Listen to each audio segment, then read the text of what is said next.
வணக்கம் ஓவியா. அதாவது ஆந்திர மாநிலத்தில் சித்தூர் போன்ற அண்டை மாவட்டங்களில் பறவை காய்ச்சல் பரவி வருவதால் காஞ்சிபுரத்தில் செவிலியர் மாணவிகளுக்கு அது போன்ற பாதிப்புகள் இருக்குமோ என்ற அச்சம் மக்கள் மத்தியில் பரவி வருகிறது. குறிப்பாக ஓவியா, காஞ்சிபுரம் அரசு தலைமை மருத்துவமனையில் பான் செக்கூர் செவிலியர் கல்லூரி மாணவிகள் 50க்கும் மேற்பட்டோர் பயிற்சி எடுத்து வருகின்றனர். இந்த நிலையில் 2 தினத்திற்கு முன்பு மாணவிகள் திடீரென்று நின்றுவிட்டனர்.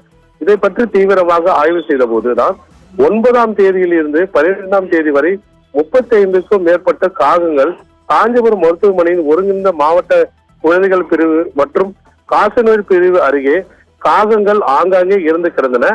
மேலும் 10க்கும் மேற்பட்ட காகங்கள் ஆங்காங்கே பறக்க இயலாமல் நின்ற இடத்திலேயே சுற்றி சுற்றி மயங்கிய நிலையில் உள்ளன. இறந்து போன காகங்களை சுற்றிலும் ஏராளமான பெரிய புழுக்கள் மேய்து கொண்டிருந்தது. இதனால் அந்த பகுதி முழுவதும் துர்நாற்றம் வீசுகின்றது. மேலும் இந்த பகுதியில் உள்ள வார்டுகளில் தங்கி சிகிச்சை பெறும் நோயாளிகளுக்கு கூடுதல் நோய் பரவும் அபாயம் உள்ளதாகவும் கூறப்படுகிறது. இந்த நிலையில் தான் காஞ்சிபுரம் மாவட்ட சுங்குவா சத்திரம் அருகே உள்ள பான் செக்கூர் செவிலியர் கல்லூரியில் பயிலும் மாணவிகளுக்கு அடுத்தடுத்து காய்ச்சல் மற்றும் சளி பாதிப்புகள் ஏற்பட்டன. அதாவது முன்னெச்சரிக்கை நடவடிக்கையாக அவர்கள் அனைவரையும் கல்லூரியிலேயே தங்கியிருந்து சிகிச்சை பெற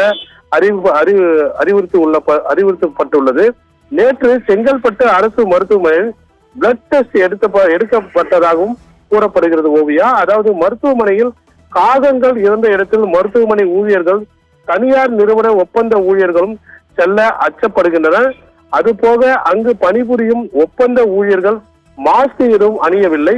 பறவை காய்ச்சல் பீதியில் மருத்துவ குழுவினர் மாணவிகளைப் போல பரிசோதித்து போல எங்களையும் பரிசோதித்து இது சாதாரண காய்ச்சலா அல்லது வேறு பாதிப்பா என மருத்துவமனை நிர்வாகம் கூற வேண்டும் என ஒப்பந்த ஊழியர்கள் ஒரு கோரிக்கை முன்வைக்கின்றனர்.